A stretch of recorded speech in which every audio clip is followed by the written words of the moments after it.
तो दोस्तों फाइनली आज बॉलीवुड के इस सदी के रियल मेगा स्टार यानी कि भाई दबंग खान सलमान खान की आने वाली मच अवेटेड फिल्म सिकंदर का ट्रेलर लॉन्च हो चुका है, जो कि भैया सोशल मीडिया प्लेटफॉर्म पर आते ही तबाही मचा रहा है मेरे भाई। और इस तबाही की गूंज से भाई हेटर्स जो है वो पूरी तरह से लापता हो गए हैं, जो कि भाई इस फिल्म को लेकर लगातार नेगेटिव खबरें हम लोगों के बीच में फैला रहे थे, ये कहते हुए कि ये फिल्म तो इस फिल्म की रीमेक है, उस फिल्म की रीमेक है, इस फिल्म की कहानी इस फिल्म से इंस्पायर्ड है, उस फिल्म से इंस्पायर्ड है। ऐसी खबरें फैलाने वाले लोग जो हैं वो पाताल लोक में लुप्त हो चुके हैं और अपने कहे तो भाई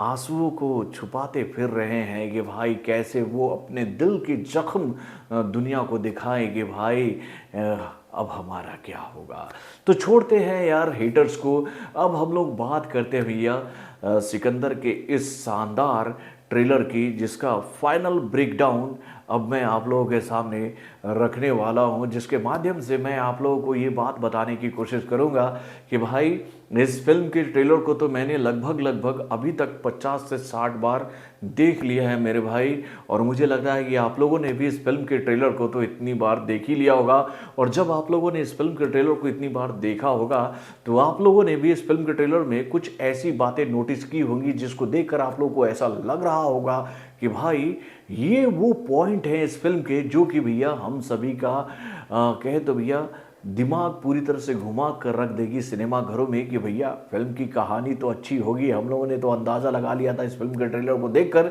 लेकिन ये कहानी इतनी अच्छी होगी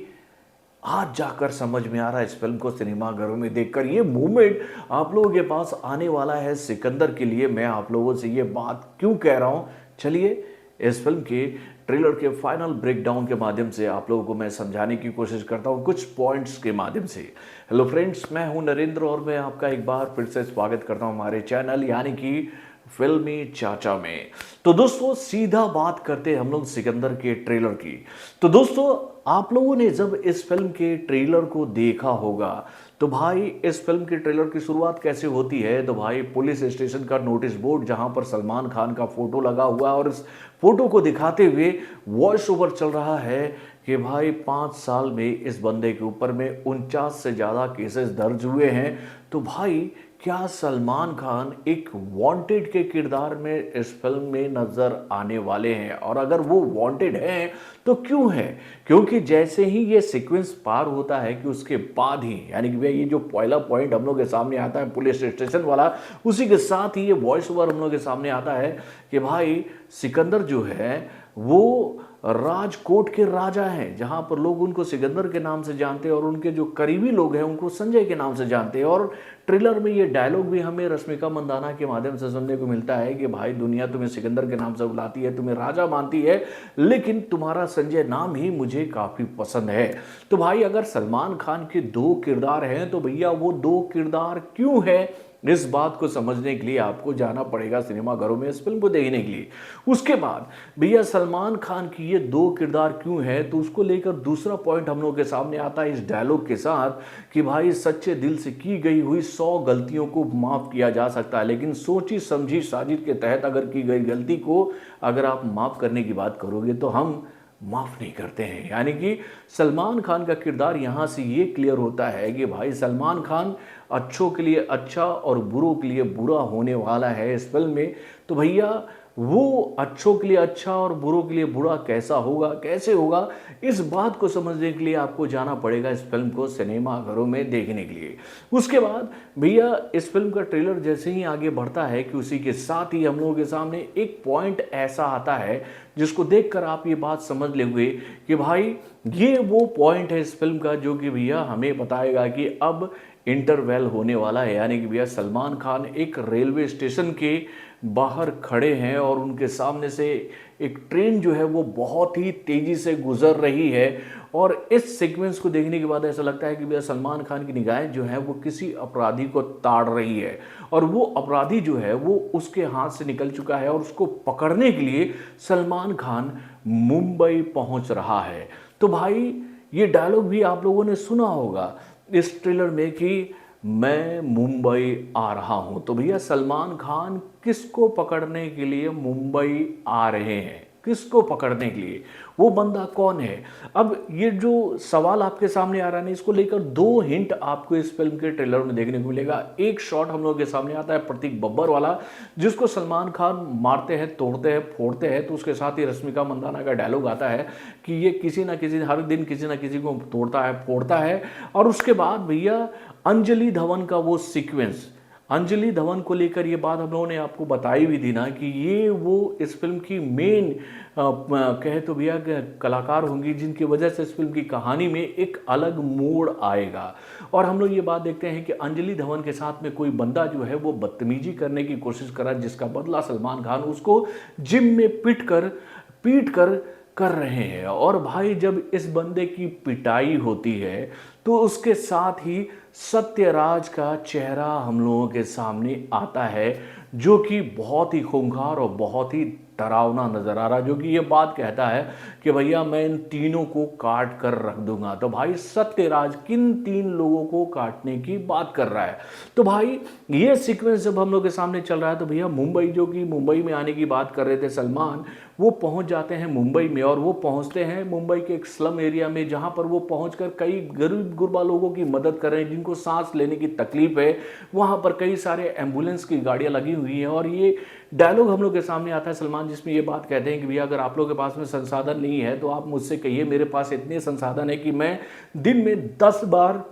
ये जो खर्चा है वो उठा भी सकता हूँ, यहाँ के लोगों को सही सलामत हॉस्पिटल पहुँचा सकता हूँ, वहाँ पर उनका इलाज भी करवा सकता हूँ, मैं ये काम कर सकता हूँ। तो भैया आखिर में क्यों मुंबई पहुँचकर सलमान खान स्लम एरिया में जाते हैं और वहाँ पर गरीब गुरबा लोगों की मदद करते हैं, जहाँ पर एक बच्चा भी सलमान खान के सामने आता है और उनको वो सांता क्लॉज पुकारता है कि आप हमारे लिए सेंटा क्लॉज हो। तो भैया सलमान खान सेंटा क्लॉज क्यों बन रहे हैं इन चौल वालों के लिए, ये बात समझने के लिए आपको फिर से एक बार सिनेमाघर में ही जाना पड़ेगा मेरे भाई। उसके बाद फिर हम लोगों के सामने वो फैमिली नजर आता है, किसका? तो भाई काजल अग्रवाल का। तो भाई काजल अग्रवाल की फैमिली के पास में सलमान खान क्यों पहुंच रहे हैं? और भाई जब सलमान खान काजल अग्रवाल के फैमिली के सामने पहुंचते हैं तो आप लोगों को याद ही होगा कि जब सिकंदर का सॉन्ग हम लोगों के सामने आया था तो उसमें जो रश्मिका मंदाना है वो सफ़ेद कपड़ों में चलते हुए सलमान खान के पास आती है। और उनके लुक को देखकर, उनके कपड़ों को देखकर एक बात तो समझ में आ जाती है कि वो एक इमेज के तौर पर, मतलब कि इमेजिनेशन के तौर पर वो सलमान के पास में आ रही है। यानी कि भैया सलमान वो देख रहे हैं कि वो मेरे पास चलती हुई आ रही है, लेकिन वो रियल टाइम में है कि नहीं, ये बात समझने के लिए अब आपको सलमान खान की इस फिल्म को देखने के लिए सिनेमाघरों में जाना पड़ेगा। और यहाँ पर सत्यराज ने 3 लोगों की हत्या करने की बात कहते हुए ये बात बताई थी कि वो कितना ब्रूटल है और अपने दुश्मनों से बदला लेने के लिए किस हद पर जा सकता है। वो एक मर्डर करते हुए दिखता है इस फिल्म में कि वो कैसे एक आदमी का गला काट रहा है किसी तार से, वो सीन हम लोग के सामने आता है। तो सत्यराज किन 3 लोगों की हत्या की बात कर रहा था? और सत्यराज ने तो 3 लोगों के मर्डर की बात की, तो भैया क्या वो सलमान है या फिर तो भैया क्या वो सलमान, सरवन जोशी और रश्मिका मंदाना है, या फिर वो काजल अग्रवाल की फैमिली है? ये बात समझने के लिए आपको सिनेमाघर में जाना पड़ेगा। और उसके साथ भाई यहाँ पर रश्मिका मंदाना का एक डायलॉग हम लोग के सामने आता है, जिसमें हम लोग देख रहे हैं कि सलमान खान जो है वो कोई वीडियो देख रहे हैं मोबाइल में, और उस वीडियो से आवाज़ आ रहा है रश्मिका मंदाना का, जिसमें वो ये बात कह रही है कि आज तक तुमने जो कुछ भी किया वो मेरे कहने पर किया है, लेकिन आज के बाद तुम इन 3 लोगों के लिए काम करोगे। तो भैया ये 3 लोग क्या, कौन है? क्या ये वो वही लोग हैं जो कि भाई सत्यराज इनको मारना चाहता है? तो भाई ये 3 लोग कौन है? क्या वो काजल अग्रवाल का फैमिली है या फिर यहाँ पर कोई और है? ये भी एक ट्विस्ट इस फिल्म के ट्रेलर में हमें देखने को मिला है। और उसके बाद भाई वो इमोशनल चंक इस फिल्म के ट्रेलर में रखते हैं भैया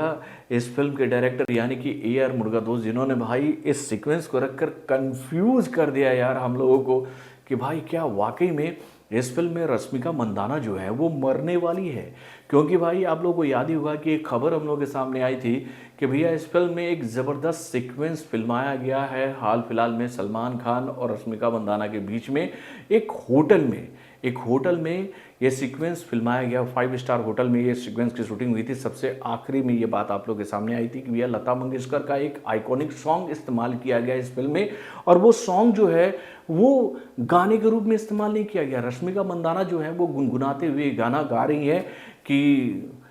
फिर आज के बाद हमारे नसीब में ये रात हो या ना हो, वो वाला गाना जो था ना, मैं उसके बोल भूल रहा हूँ, वो गाना हम लोग के सामने आता है। और इस गाने के साथ में कई सारे चंक जो है वो कटते हुए हम लोग के सामने आते हैं, यानी कि ये गाना चल रहा है, फिर एक एक्शन सीक्वेंस आ रहा है, फिर गाना चल रहा है, फिर एक्शन सीक्वेंस आ रहा है, ऐसे करते हुए कई सारे कट्स हम लोग के सामने आते हैं, जिसको देखकर ये बात तो प्रिडिक्ट कोई भी कर सकता है कि भैया इस सीक्वेंस को दिखाकर शायद इस फिल्म के मेकर हैं जो हमें ये बात बताने की कोशिश कर रहे हैं कि इस फिल्म में रश्मिका मंदाना से सलमान खान बिछड़ने वाले हैं, या फिर सलमान खान जो हैं वो रश्मिका मंदाना से बिछड़ेंगे। ये स्पॉइलर होगा यार आप लोगों के लिए, क्योंकि मुझे कुछ तो ऐसा लग रहा है कि भैया इसमें एक ज़बरदस्त झटका आप लोगों को मिलेगा ही। और उसके बाद भैया इस फिल्म के ट्रेलर में अभी तक हम लोगों ने एक बात देखी है कि भाई रश्मिका मंदाना के किरदार को थोड़ा सा खोलने का कोशिश किया गया है, सलमान के किरदार को खोलने की कोशिश किया गया, लेकिन दो किरदार को अभी तक इस फिल्म के ट्रेलर में ज़्यादा ओपन नहीं किया गया। पहला किरदार है सरमन जोशी का कि भैया उनका रोल इस फिल्म में क्या होने वाला है, और उसके बाद काजल अग्रवाल का रोल इस फिल्म में क्या होगा। इन दो किरदारों का जो रोल मुझे लगता है ना कि भैया वो सरप्राइजिंग होने वाला है, मुझे ऐसा प्रतीत हो रहा है। तो दोस्तों वाकई में फिल्म का स्टोरी लाइन बहुत ही ट्रिकी है, जिसको देखकर हम लोग ये बात कह सकते हैं कि भैया वाकई में अचंभित कर दिया है ए.आर. मुरुगदोस ने अपने इस फिल्म के स्टोरी लाइन के माध्यम से। और ये बात उन्होंने बता दी है कि भाई ये तो बस एक झलक है, अभी तो पूरी फिल्म बाकी है, और ये फिल्म आपका सही तरीके से सिनेमाघर में इंटरटेनमेंट करेगी, इस बात के सबूत तो भैया इस फिल्म के ट्रेलर को देखकर मिल गया है। तो दोस्तों आप लोग अपने कमेंट के माध्यम से हमें जरूर बताइएगा कि आप लोगों को इस फिल्म का ये ट्रेलर कैसा लगा, अपने कमेंट के माध्यम से हमें जरूर बताइएगा। और जो ब्रेक डाउन मैंने आप लोगों को बताया है उसको देखकर आप लोगों को लगता है ना कि भैया फिल्म की कहानी कई सारे ट्विस्ट एंड टर्न से भरी हुई है।